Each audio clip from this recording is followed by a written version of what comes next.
আরজি করে এসেছিলাম বড় ডাক্তার হব বলে। মানুষরূপী জানোয়ারগুলো আমার প্রাণটাই নিল কেড়ে। 36 ঘন্টার ডিউটি শেষে দু চোখের পাতা যেই করলাম বন্ধ, মুহূর্তের মধ্যে সব শেষ হয়ে গেল, তছনছ হয়ে গেল জীবনের ছন্দ।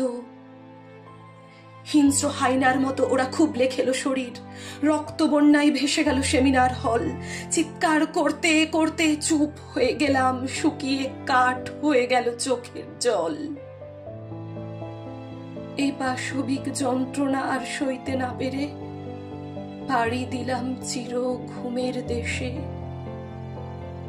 বড় ডাক্তার হওয়ার চেষ্টা থমকে গেল, থেকে গেল এক অধরা স্বপ্নের বেশে। মা, ও মা, আমি তো ছিলাম মানব জাতির রক্ষক, তবুও কেন আমার এই পরিণতি? এই মানব জাতি কেন আমার ভক্ষক?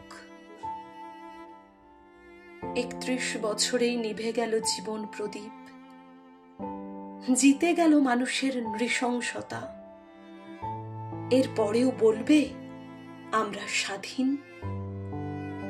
এই আমাদের স্বাধীনতা?